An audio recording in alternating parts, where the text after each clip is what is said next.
आज के हमारे विशिष्ट अतिथि हैं बहुमुखी प्रतिभा के धनी स्वामी दिव्यानंद जी महाराज। महाराज जी, आपका हमारे मंच पर बहुत बहुत स्वागत है, अभिनंदन है, वंदन है। साथ ही आपको आज की विशेष पावन पर्व शीतल निर्मल गुरु पूर्णिमा की बहुत बहुत शुभकामनाएं। आप दोस्तों, मैं अपने अतिथि का संक्षिप्त परिचय आपको देती चलूं। आप भारत तिब्बत सहयोग मंच के राष्ट्रीय उपाध्यक्ष हैं स्वामी दिव्यानंद जी महाराज। हिंद सेना के राष्ट्रीय कार्यकारिणी सदस्य हैं, साथ ही राष्ट्रीय धर्माध्यक्ष भी हैं। आप संत सुरक्षा मिशन विश्व हिंदू परिषद के केंद्रीय मार्गदर्शन मंडल के साथ साथ भारत रक्षा मंच, हिंदू क्रांति सेना एवं राष्ट्रीय व राज्य स्तर पर कई अन्य संगठन में निरंतर अभिभावक की जिम्मेदारी पर पिछले 3 दशकों से अपनी सेवाएं और मार्गदर्शन प्रदान करते आ रहे हैं।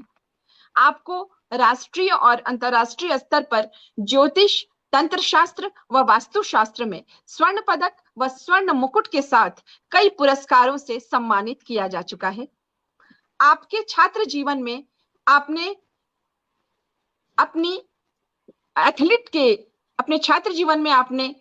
अपने स्पोर्ट्स में और एथलीट में जिम्नास्ट व मार्शल आर्ट आदि में अग्रणी भूमिका भी निभाई है। साथ ही आपकी संगीत में भी अत्यंत गहरी रुचि है।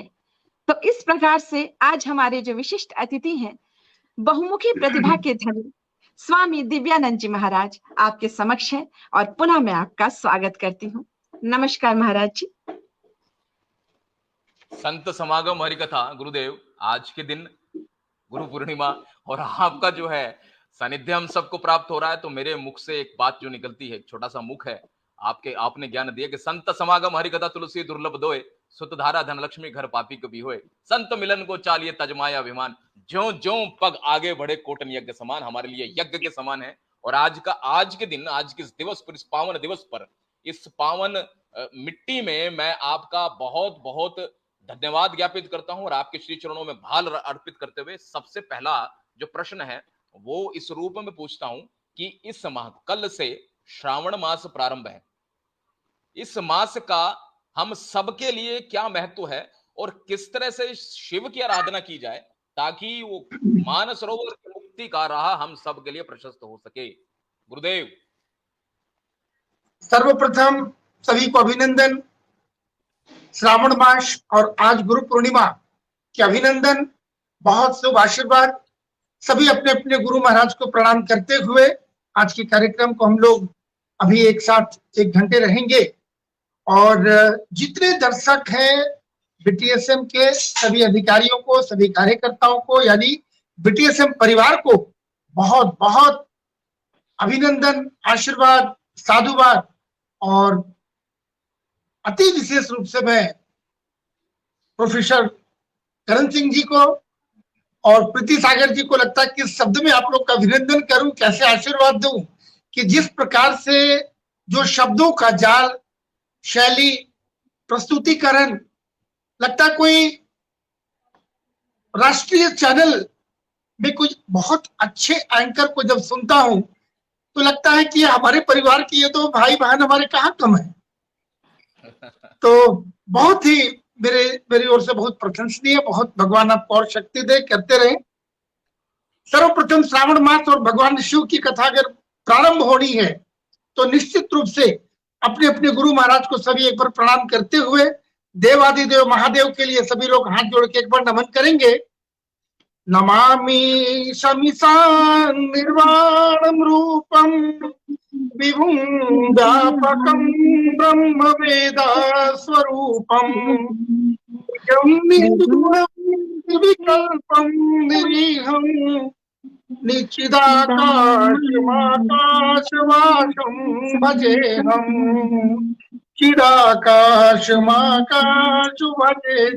भजेहं। ओम नमः शिवाय, हर हर महादेव। और जैसा आपने प्रारंभ किया प्रोफेसर कर्ण कि श्रावण मास का क्या महत्व और शिव को प्रसन्न कैसे किया जाए, संभवतः ही प्रश्न आपने किया था क्या? सर्वप्रथम श्रावण मास की विशेषता कम शब्दों में कहना चाहूं कि पूरे सावन, देखिए बड़े बड़े कवि श्रावण पे बड़ी कविता लिख गए और श्रावण मास बोलते हैं, इसके मन में तो पूरा सावन छाया हुआ है। यानी सावन का मतलब हरियाली, प्रकृति, भगवान शिव की कृपा और पूरे वातावरण में एक प्रकृति का आविर्भाव, ये श्रावण मास है। सभी का अपना अपना महत्व है, किंतु श्रावण की तो इसके वर्णन करना लगता है शब्दों में जितना भी बोला जाए कम है। तो श्रावण को बोलने से ज्यादा ये आभास और महसूस करने की मास है श्रावण। और अति विशेषकर हम सनातनियों के लिए कि भगवान शिव से जुड़ा है।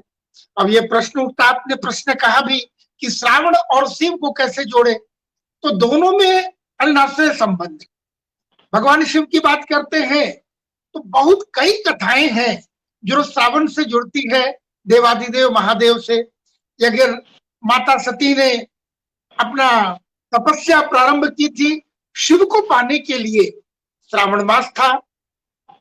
भगवान बाबा जब माता से जब मिलन हुआ तो श्रावण मास था। इसके बाद सबसे बड़ी घटना श्रावण मास में ही हमारे पुराणों में एक बहुत बड़ी घटना समुद्र मंथन, और जब समुद्र मंथन हुआ था तो श्रावण मास था।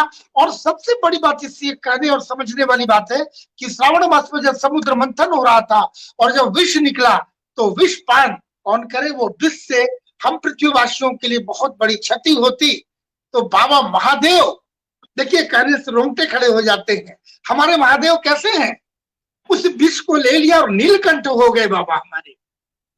ये देखिए घर के जो गार्जियन होते हैं, जो राज्य के, घर के, समाज के, परिवार के, देश के जो मुखिया हैं, उन्हें कितना विष पीना पड़ता है, चाहे माताएं हो, पुरुष हो, किस प्रकार से प्रतिदिन किसी न किसी रूप से हम विष पीते हैं कि हमारे अधीन जो है उन्हें कष्ट ना हो, और मुखिया स्वयं ले लेता है। तो हमारे महादेव उस विष को लेकर हलाहल पान किया और वहां हो गए बाबा हमारे नीलकंठ, क्योंकि विष के प्रभाव से उन्होंने कंठ पे अपना रोक लिया था, विष को पूरा नीचे ग्रहण नहीं किया, जिस कारण से उनके प्रभाव से वो उनका कंठ नीला हो गया विष के प्रभाव से। जब कंठ पे रोके बाबा नीलकंठ हो गए तो उनके मस्तिष्क में बाबा का बहुत ताप हुआ, और वो ऐसा ताप कि वो असहनीय हो रहा था। सारे देवी देवता लेकर बाबा को जल में सिर में जल देना प्रारंभ किया कि थोड़ी उनकी शीतलता मिले और बाबा शांत हो। बाबा तो रौद्र भी है, उनका एक रूप रुद्र रूप भी है। तो बाबा महादेव अगर रौद्र हो जाए, रुद्र रूप धारण कर ले, नीलकंठ का अगर प्रभाव हो गया, विष का प्रभाव हो गया, तो हम पृथ्वीवासियों का, देवी देवताओं का, सभी जलचर, थलचर, नभचर, उनकी स्थिति क्या बनेगी। तब सभी देवी देवता आवाहन करते हुए बाबा के मस्तक पर जल देना प्रारंभ किया। ये जल अभिषेक की परंपरा वहां से प्रारंभ हुई और आज भी बाबा को जल बहुत प्रिय है। बाबा तो ऐसे हैं महादेव हमारे, उन्हें कुछ नहीं चाहिए, वो घास पत्ते में प्रसन्न हो जाते हैं। देखेंगे जितने भी देवी देवता हमारे हैं, किसी को बड़ा प्रासाद महल है, दिव्य सिंहासन होता है, या फिर उनकी सवारियां भी बड़े बड़े ऐसे सवारी होते हैं, और उन्हें नैवेद्य भी जो चढ़ता है बड़ा दिव्य, बड़े बड़े नैवेद्य, बहुत कुछ उनको चढ़ाया जाता है। हमारे देवादिदेव महादेव एक चट्टान में बैठकर भी अपनी पंचायत लगा लेते हैं, और वस्त्र के नाम पर एक मृक्षाला भी लपेट लेते हैं, और आभूषण के नाम पर वो तो विषधर सांप को रखते हैं, और जब श्रृंगार करते हैं तो उनका चिता भस्म उनके लिए परिपूर्ण होता है। और महल और प्रसाद की बात की जाए तो एक चट्टान शिव में, कैलाश में, वो भी उनके लिए पर्याप्त है। नैवेद्य की बात करें, कुछ मत दे जिन्हें कुछ ना हो, एक थोड़ा जल भी अर्पित कर दे, दूध अर्पित कर दे, जल दे दे, साग पात फूल पत्ती जो मिल जाए, बेलपत्र दे दे। बेलपत्र की बात करना जब आती है तो बेलपत्र में एक शीतलता उसके तासीर में होता है जो विष के ताप को कम करता है, इसलिए बाबा के मस्तक पर बेलपत्र चढ़ाते हैं। ये वैज्ञानिक दृष्टिकोण है, लेकिन आज वैज्ञानिक दृष्टिकोण की हम ज्यादा बात नहीं करेंगे। श्रावण में अपने पुराणों में हमारे जो भक्ति और जो अध्यात्म से संबंध रखता है, तो बाबा को जलाभिषेक करना, बेलपत्र चढ़ाना, बाबा प्रसन्न होते हैं, यह मान्यता है। और इसी कारण से आज भी सावन में निरंतर बाबा को प्रतिदिन जलाभिषेक और बेलपत्र उन्हें समर्पित करने का हमारा विधान है। किंतु श्रावण मास में इसलिए क्योंकि श्रावण मास शिव को प्रिय भी है और इसी समय वो विष का प्रकोप जो लगा था, जिस कारण से हम लोग जलाभिषेक करते हैं और बेलपत्र चढ़ाते हैं। और कितनी बात, शिव की बात तो जितनी की जाए कम है, लेकिन आपके प्रश्न का मैंने प्रयास किया। अगला प्रश्न का मैं, बहुत अच्छा प्रश्न किया आपने प्रीति। देखिए सही बात है कि हम जब बाबा शिव की बात करें और मानसरोवर, कैलाश मानसरोवर न बोले तो कहीं ना कहीं बहुत बड़ी कमी रह जाती है। बाबा के धाम कहने पे तो लोग कभी 12 ज्योतिर्लिंग, 12 ज्योतिर्लिंग की बात करते, कोई अमरनाथ की बात करते, किंतु यह हमें स्मरण करना और कराना आवश्यक है कि देवाधिदेव महादेव का अपना जो उनका निवास स्थान है वह कैलाश मानसरोवर है। जानते सभी हैं, भजनों में है या ये कि कैलाश के बाबा, कैलाश के निवासी, तो बाबा का निवास स्थान कैलाश है। और कैलाश मानसरोवर, यहाँ दो शब्द हैं प्रीति। एक तो कैलाश जिसे हम पर्वत के नाम से जानते हैं और दूसरा है सरोवर, मानसरोवर। तो कैलाश मानसरोवर जो मन को तार दे, मन को सरलता से, वो मानसरोवर यानी वो सरोवर एक झील है और कैलाश एक पर्वत है। बाबा का स्थान कैलाश है।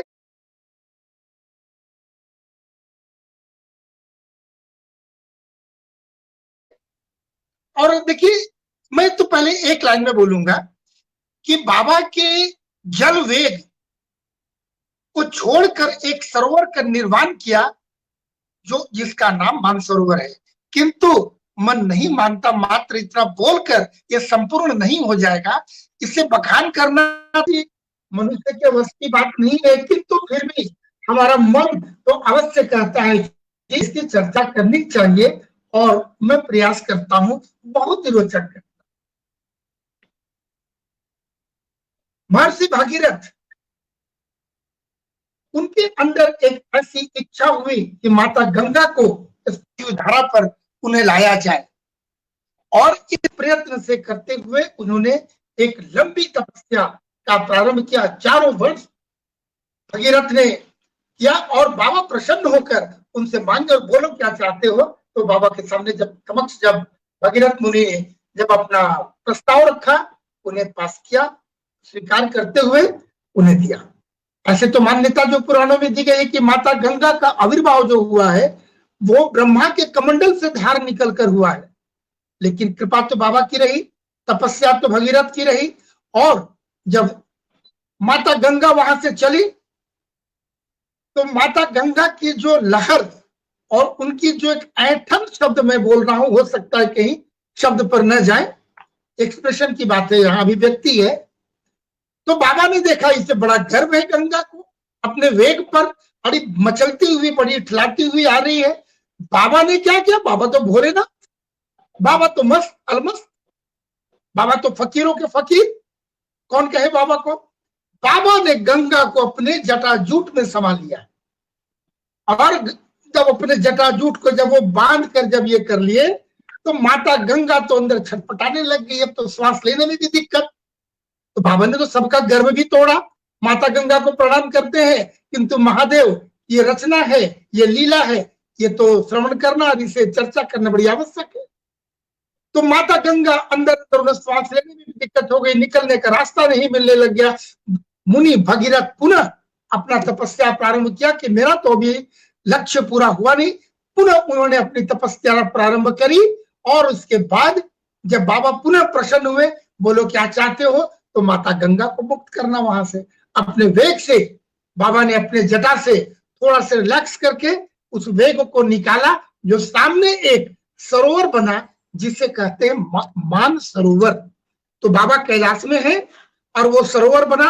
अब इस सरोवर की अगर चर्चा की जाए तो बड़ी लंबी कथा इसकी भी आती है कि सरोवर क्या है, कैसा है। ये भी कहा जाता है पुराणों की मानसरोवर में ही माता पार्वती स्नान करती थी और अपितु करती नहीं थी, अपितु आज भी, क्योंकि देव तो है हमारे कैलाश में तो स्थान है, तो माता निश्चित है कि माता पार्वती भी वहां विराजमान है। अभी आपने कहा ना शिव और शक्त, तो माता भी वहां है। तो माता का जो स्नान करने का स्थान है वह मान सरोवर है, यह ऐसा कहा जाता है। चलिए दर्शकों की जानकारी के लिए थोड़ी अगर चर्चा करें तो मैं इससे लंबे करते हुए बताऊं कि समुद्र तल से 22,068 फीट की ऊंचाई पर यह मानसरोवर है और लगभग 52 किलोमीटर के रेडियस पर है ये। और अगर सरोवर की बात करते हैं तो 40 किलोमीटर के क्षेत्र पे ये बना हुआ है क्षीर सागर। अब देखिए एक अलग कथा इस पर जुड़ जाती है जो बहुत ही आनंदक है और मन को बड़ा अच्छा लगेगा सुनकर। क्षीर सागर बोलते हैं तो पुनः रोंगटे खड़े होते हैं और वो दृश्य मानस पटल पर अंकित होता है कि श्री हरि विष्णु शेषनाग की सैया पर क्षीर सागर पर लेटे हुए हैं और माता पार्वती उनके चरण दबा रही है बैठकर। उस दृश्य को अगर कल्पना करें तो लगता है कि बैकुंठ लोक पर हम सीधा भी पहुंच गए। अभी तो शिव लोक के साथ बैकुंठ की बात कर गए, श्री हरि तक पहुंच गए हम और भगवान वहां। और जैसा मान्यता है कि जहाँ कैलाश मानसरोवर यहाँ है, जहाँ हम और आप जाते हैं, जा सकते हैं, जाते ही हैं। ऊपर में स्वर्ग है और नीचे में पाताल है। उतना ही नहीं, ये पूरी पृथ्वी की धुरी मानी गई है। जैसे मेरे वास्तु शास्त्र में कहा गया वास्तु पुरुष नाभि मंडल को, एक मनुष्य का जो मिडिल पॉइंट होता है नाभि मंडल होता है, उसी प्रकार से पूरे पृथ्वी में जो मानसरोवर है वो नाभि मंडल है पूरे पृथ्वी का। एक भाग में उत्तरी छोर, दूसरे भाग में दक्षिणी छोर और मध्य में मानसरोवर। तो मानसरोवर की अगर ये रचना की बात हम करते हैं तो लगभग ये हो गई बात। और इसके बाद बड़ी अच्छी चीज है, जब इन्होंने भगवान की जटा से जब ये निकला तो 7 प्रकार की धाराएं वहां से प्रस्फुटित हुई। ये संभवतः बहुत कम लोगों को जानकारी है। और ये 7 प्रकार की जो धारा है, मैं तो लिखा हूं सामने, नलिनी, हृदिनी, पावनी, सीता, चक्षुष, सिंधु और भागीरथ। ये 7 धाराएं वहां से प्रस्फुटित हुई और वहां से निकलने के बाद ये मानसरोवर, मैं पूरा बता दूं, बाबा के जटा से जब निकला तो 7 धाराएं, जिसका नाम अभी मैंने कहा। उसके बाद मानसरोवर। अब मानसरोवर की जब बात करते हैं तो वहां भी 4 नदियों का उद्गम होता है। संभवतः ये हमारे दर्शक इसे जानते होंगे, लेकिन एक बार इसे कह देना आवश्यक है। उन 4 नदियों का नाम जो उद्गम स्थल है वो ब्रह्मपुत्र, सिंधु, सतलज और कर्णाली, ये 4 यहां से इसका उद्गम स्थल है। अब देखिए बड़ी रोचक, ये मैं रोक नहीं पा रहा हूं अपने आप को इस बात को कहने के लिए। अब यहां से जो चली तो फिर से धारा प्रफुल्लित हुई और 4 नदियों का जो उद्गम स्थल ये आगे चल रहा है। और चलते चलते और उसके आगे जिसे पायलट कहते हैं, भागीरथ के प्रयास से हुआ, मुनि भागीरथ का दिव्य रथ आगे आगे चल रहा है और पीछे पीछे चारों ये नदियों को उद्गम चल रहा है। आगे पुनः एक घटना घटती है। एक मुनि तपस्या में थे, उन्हें देखकर लगा कुछ गड़बड़ी है पृथ्वी में होने वाली है, ये जल प्रवाह इतना बड़ा क्या आ रहा है। वो लेके शरीर को ग्रहण करेंगे इस मुनि। अब ये ग्रहण करेंगे तो गंगा पुनः विलुप्त हो गई, फिर एक नई समस्या आ गई। फिर भगीरथ, उनका फिर तपस्या प्रारंभ हुआ। और जब ये तपस्या हुआ तो मैं शॉर्ट कर दे रहा हूं, तो वो फिर कैसे वो प्रस्फुटित हो, तो उनके कहने से उस मुनि के जांग से पुनः प्रस्फुटित हुई गंगा और वहां से फिर आगे बढ़ती है। वहां गंगा का नाम जाह्नवी पड़ जाता है। अब जाह्नवी आगे आगे चल रही है और चलकर फिर कपिल मुनि के आश्रम में 60,000 उनके पुत्रों का वहां उनका उद्धार करती है माता गंगा। और यहाँ से मानसरोवर और गंगा की बात लगभग अभी के लिए हम लोग यहाँ पूरा कर सकते हैं। तो जी प्रीति जी,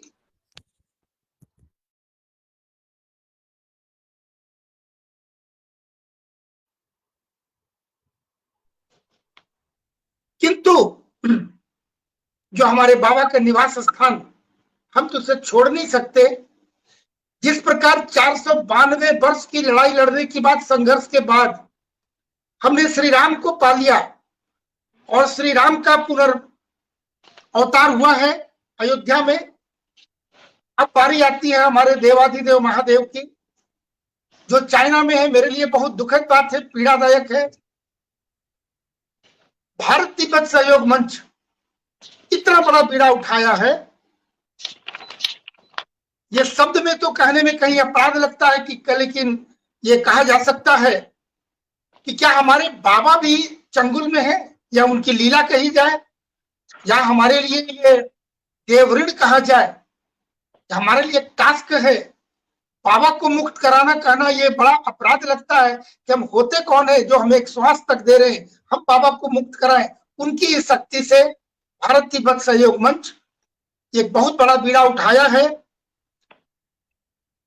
धन्य है हमारे डॉक्टर इंद्रेश कुमार जी, माननीय इंद्रेश कुमार जी, इनकी कल्पना, इनकी सोच, जो 24 वर्ष पहले जिसका जन्म दिया और निरंतर हमारे महामंत्री को कैसे छोड़ दे, आदरणीय पंकज जी को पिछले 24 वर्षों से लगातार निरंतर अपनी चाल पे चल रहे हैं।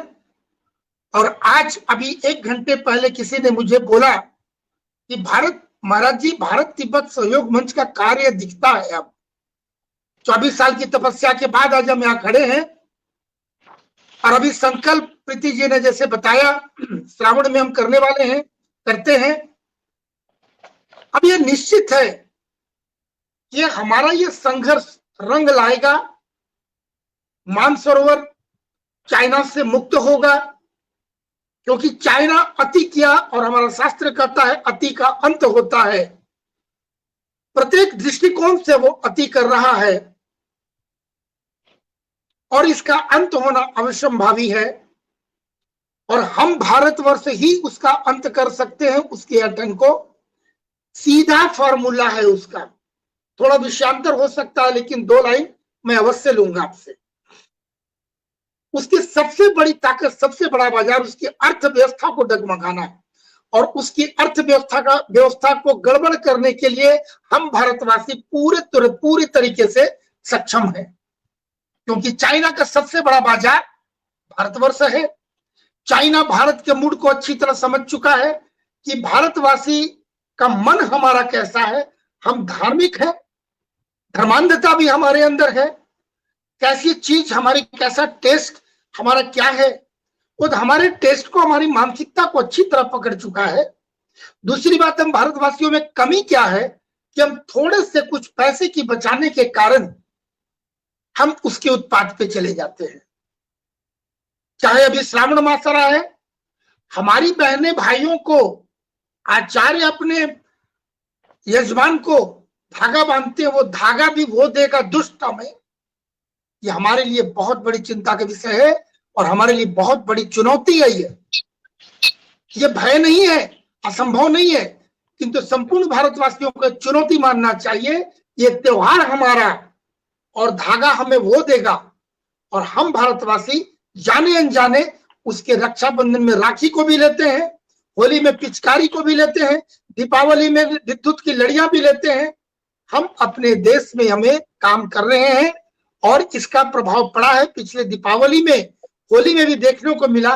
मैं समझता हूँ लगभग 60%, 60% इसमें कमी आई है। बहुत कम लोग लिए, और मैं भी व्यक्तिगत बहुत जोर से इस पर 2-3 वर्षों से काम कर रहा हूँ, तो संतुष्टि है। आगे आने वाले समय में भारतवर्ष समझेगा और हम उसके उत्पाद को लेना बंद करेंगे, उसके पेट पर लात पड़ेगी। मेरे शब्दों के लिए क्षमा चाहेंगे, हम कहीं कई तीखे शब्दों का उपयोग कर रहा हूं, क्योंकि चाइना जब शत्रु का नाम आता है तो अन्न में अंदर उबाल आती है, फिर शब्द पे नियंत्रण रह नहीं जाता है। शोभा नहीं देता मेरे ऐसे व्यक्ति के इस प्रकार के शब्दों को उपयोग करना, किंतु शत्रु के लिए कहीं ऐसे शब्द बने हैं, कहना पड़ता है।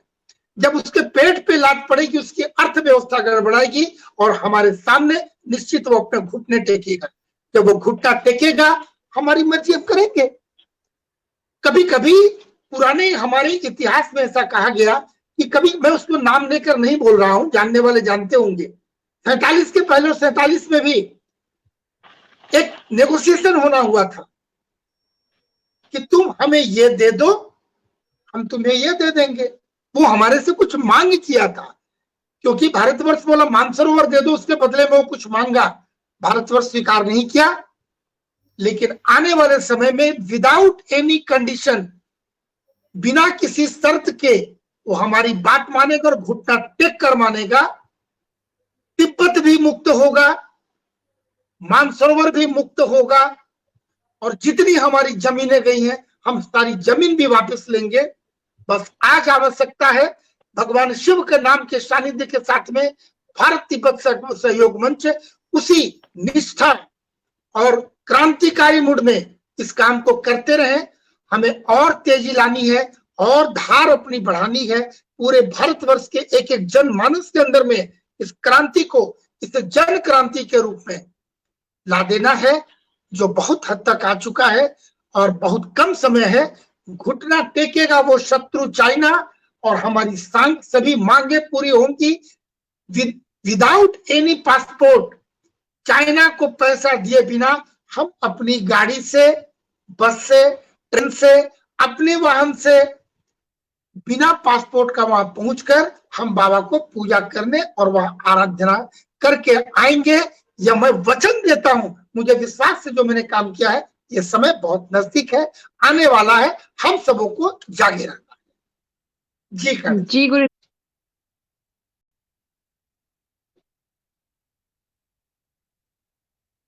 की बात करें तो वहां झील अपने आप में एक है। और सबसे अच्छी बात ये बताऊं, आसान नहीं उस स्थान पर जाना जहां की चर्चा होने जा रही है।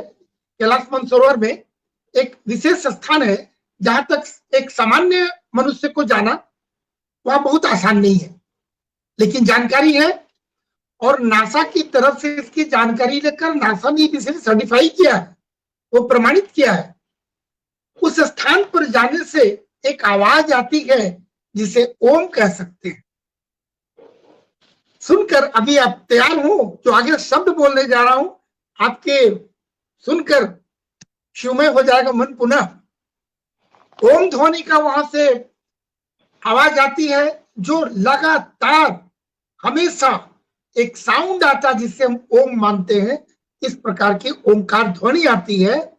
और जो अगला बोलने जा रहा हूं, जो सुनकर मजा आएगा, जो बोलूंगा, जिस मूड में अभी हम लोग सावन के मूड में आ गए हैं, डमरू की आवाज आती है। तो ये कह सकते हैं बाबा का जब निवास स्थान है। और डमरू की विज्ञान अपनी भाषा में जो बोले, हम भारतवासी तो शिव के पागल भक्त हैं, अलमस्त है। साधक तो पागल होता है, हमें वो सब विज्ञान वाली अंग्रेजी आती नहीं है, तो भाई सीधा जानते हैं डमट डमट डमट निरार बडरमया। तो बाबा का वहां डमरू की ध्वनि आती है, साधक है, ओम की ध्वनि आती है। ये सबसे बड़ी रहस्य की बात। और ऊपर में उसके 7 प्रकार के रंगों की तरंग है। वो 7 प्रकार के रंग दिखते हैं, जो अद्भुत है। इस पूरे ब्रह्मांड का एक बहुत ही रोमांचकारी और एक बहुत ही विशेष, जो सुनने बोलने में मन रोमांचित होता है। अगर कोई सौभाग्यशाली व्यक्ति इसी का दर्शन कर ले, या काल्पनिक दर्शन भी अपनी मानस पटल पर करे, तो उस व्यक्ति का जीवन धन्य हो जाता है। ये कहकर मैं रोमांचित हो रहा हूं और ये मैं बोलकर गौरवान्वित भी हो रहा हूं। और लग रहा है तो मैं तो कैलाश पर्वत पर ही हूं और बाबा सामने अपनी शिव परिवार के साथ विराजमान है, उनके चरणों में मैं भी हूं। हम सभी बीटीएसएम के परिवार हम वहीं बैठकर बात कर रहे हैं। इस प्रकार की प्रतीति हमें हो रही है। अगला कहा जाए तो उस चोटी से 2 झील भी निकलते हैं। नई नई बातें कईयों को लगेगा। वो 2 झील, उसके 2 प्रकार हैं। एक का मीठा जल है तो एक का खारा जल है। और खारे जल वाले को राक्षस के नाम से भी जानते हैं, तो मीठा जल है। दूसरा सूर्य और चंद्रमा की भी उपमा दी गई है। जो मीठा है वो सूर्य है और दूसरा एक चंद्रमा के है। ध्वनि की मैंने बात की, 4-7 प्रकार की लाइट की बात की। उसी के आसपास में कुबेर की भी नगरी है और यम द्वार भी उसी के आसपास में है। ऐसी मान्यता है, जैसा कि पुराणों में हमारा वर्णन है।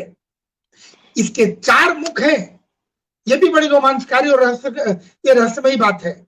और ये 4 मुख जो है वो अवश्य बताऊंगा।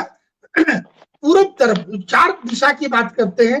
पूर्व दिशा में ये अश्व घोड़े के मुख की तरफ है, जबकि पश्चिम वाला हाथी की तरह गजमुखी, अश्वमुखी, गजमुखी। नॉर्थ में, उत्तर में सिंहमुखी और साउथ जो दक्षिण हमारा है वो मयूरमुखी है। ये 4 प्रकार के मुख हैं। 7 प्रकार की लाइटें जलती हैं। 2 प्रकार के वहां से निरंतर वो साउंड आते हैं। 2 झील है और सरोवर की चर्चा तो हमने पहले की। और कुबेर और यम, इन दोनों भाइयों की नगरी भी उसी आसपास, उसी के ही आसपास में है। ऐसी मान्यता हमारी है। इससे बड़ा रहस्य और क्या हो सकता है। और सबसे बड़ी बात कि बाबा हमारे वहां है, जो ध्वनि से प्रमाणित होता है और इसकी प्रतीति होती है, क्योंकि ओंकार का महत्व हमारे सनातन धर्म में क्या है ये कोई कहने की बात नहीं है, सभी जानते हैं। और डमरू की डमक डमक जो बिडार में हो वह भी चर्चा है। ऐसी रहस्य वहां की है प्रीति जी। श्रावण मास, पहले एक दो लाइन में बोल देना चाहूं, आपने जो प्रश्न किया शिव के बारे, सावन के बारे, उत्तर भी आपने अपने श्लोक में दे ही दिया कि मैं शंकर हूं, मैं शंकर हूं। पुराण की बात करें, शिव और शंकर में थोड़ा भेद है, थोड़ा।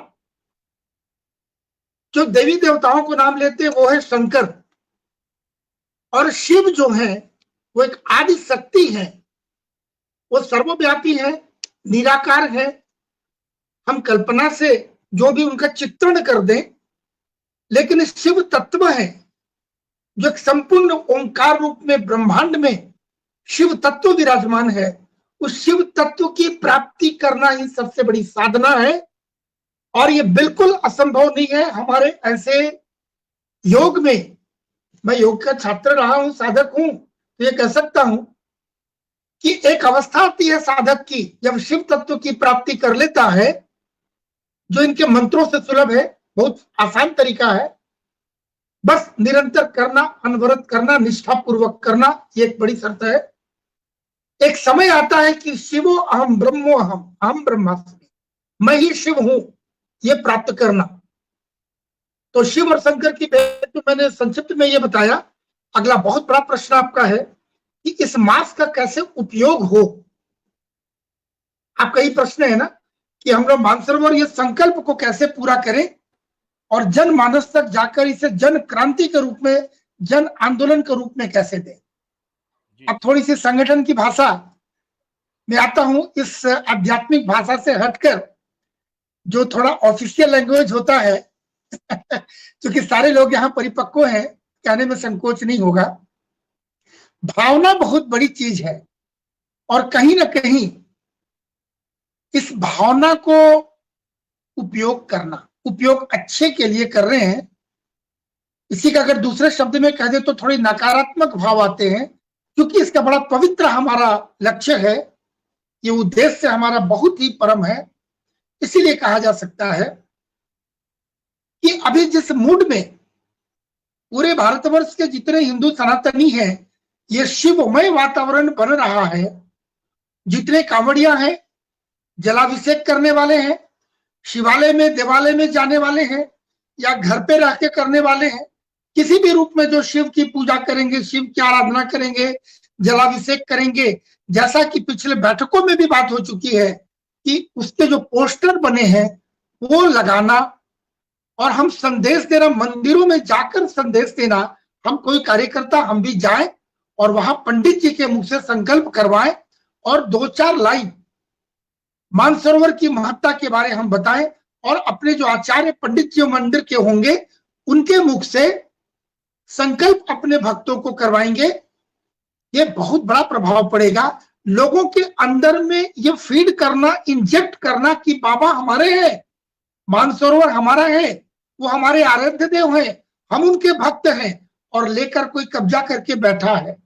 जब पूरे भारतवर्ष के लोग, अपितु पूरे विश्व में जितने हिंदू सनातनी है, सभी की मन से भी अगर आवाज उठती है, तो एक साथ ये हुंकार, एक साथ ये ओंकार, एक साथ ये नमः शिवाय, एक साथ जब मानसरोवर की बात उठेगी तो एक बहुत बड़ा शब्द होगा, और ये महाशब्द में इतनी ताकत होगी कि पूरे विश्व को हिलाएगा, और अन्य देश भी हमारी तरफ से वकालत करेगा, और चाइना को परास्त होना होगा, और हम अपने लक्ष्य को अवश्य रूप से उसे प्राप्त कर पाएंगे। और बाबा हमारे जो थोड़ा दूर हो गए हैं, इस दूरी से, बाबा तो हृदय में है, किंतु कैलाश मानसरोवर जो स्थूल रूप में है, जो थोड़े दूर हो गए, बाबा हमारे नजदीक आएंगे, हम बाबा के नजदीक पहुंचेंगे, वहां जाकर माथा टेकेंगे।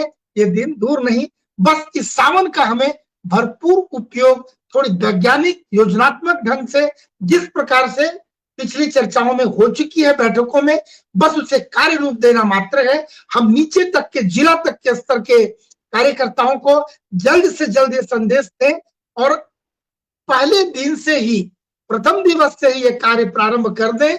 इसका आधे सावन में भी इसका प्रभाव देखने को मिलेगा। इस श्रावण में भारत तिब्बत संघ का झंडा लहराता रहे, मानसरोवर की मुक्ति इस आवाहन के माध्यम से। नीरज जी।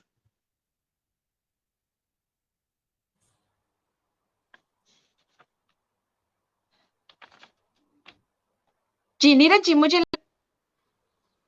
संकल्प लेने के पहले अपने अच्छे मन से, बड़े पवित्र मन से, श्रद्धा पूर्वक देवाधिदेव महादेव को मन ही मन अपने हृदय स्थल पर विराजमान कर संकल्प ले, इस प्रसन्नता के साथ, एक दृढ़ विश्वास के साथ। मेरे साथ साथ आप सभी दर्शक बोलते जाएंगे, मन ही मन बोल सकते हैं या अपनी तरफ भी बोल सकते हैं। आज श्रावण मास में यही, मैं एक बार फिर से पहले बोल दूं, ये श्रावण मास में ये संकल्प हमें भी लेना है और दूसरों को भी ये प्रेषित करना है ज्यादा से ज्यादा संख्या में। यानी कल से ये प्रारंभ होगा। आज श्रावण मास में मैं भगवान शंकर का गंगा जल से अभिषेक करते समय यह संकल्प लेता हूं या लेती हूं कि भगवान शिव के निवास कैलाश मानसरोवर को चीन के आधिपत्य से मुक्त कराने यथासंभव, यथाशक्ति प्रयास करूंगा या करूंगी। अतः इस दिशा में किए जाने वाले प्रयास में हर सहयोग संभव प्रयास करूंगा, सहयोग करूंगा। भगवान शंकर मेरे इस संकल्प को पूर्ण करने की शक्ति प्रदान करें। 5 बार सभी ओम नमः शिवाय का एक बार जाप सभी करें, मन ही मन या बोलकर, जैसे भी। पंचाक्षरी मंत्र ओम नमः शिवाय, नमः शिवाय, नमः शिवाय, नमः शिवाय, ओम नमः शिवाय, ओम।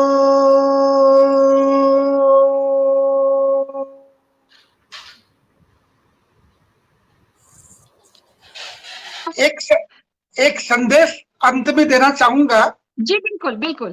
कि भगवान शिव की चर्चा हम लोग किए, मन तो भरा नहीं, लेकिन फिर भी जितना जो सत्संग हुआ, जितना समय, आज एक संदेश अपनी तरफ से हम सबको दे, व्यक्तिगत ये संदेश कि सभी लोग उस श्रावण मास में हम BTSM का जो लक्ष्य है, इस उद्देश्य की प्राप्ति के लिए तो करना है, और व्यक्तिगत अपने जीवन में शिव तत्व की प्राप्ति के लिए भी वो साधना मात्र एक छोटे से मंत्र से भी किया जा सकता है, जिसे अजपा जब भी कहते ओम नमः शिवाय या नमः शिवाय से, या फिर महामृत्युंजय से।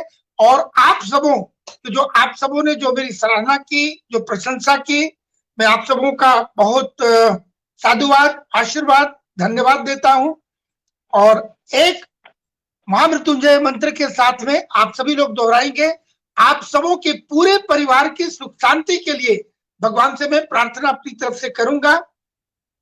सभी के लिए, जितने लोग देख रहे, सुन रहे, जो देख सुन नहीं रहे हैं, जो BTSM के नहीं भी हैं, पूरे भारतवर्ष में, पूरे विश्व के पूरे सनातनियों के लिए देवाधिदेव महादेव से मेरी प्रार्थना, यदि जिन्हें स्मरण है दोहराएंगे मन ही मन। मैं कर रहा हूं। ओम त्र्यंबकम यजामहे सुगंधिम पुष्टिवर्धनम उर्वारुकमिव बंधनान् मृत्योर्मुक्षीय मामृतात्। ओम। भगवान सभी को स्वस्थ रखे, हमेशा अलमस्त रहे, शिव तत्व की प्राप्ति हो। बाबा शिव आपके हृदय स्थल में विराजमान रहे हमेशा। हम कभी ना भूल पाए शिव को, वो हमें कभी ना भूले, हमें अविरल भक्ति प्रदान करें। उनके चरणों में बारंबार अपना प्रणाम करते हुए भारत तिब्बत सहयोग मंच के उद्देश्य की प्राप्ति के लिए भी भाव से प्रार्थना करता हूं। अब आपके ऊपर है, जैसा आगे आदेश हो मंच का। मैं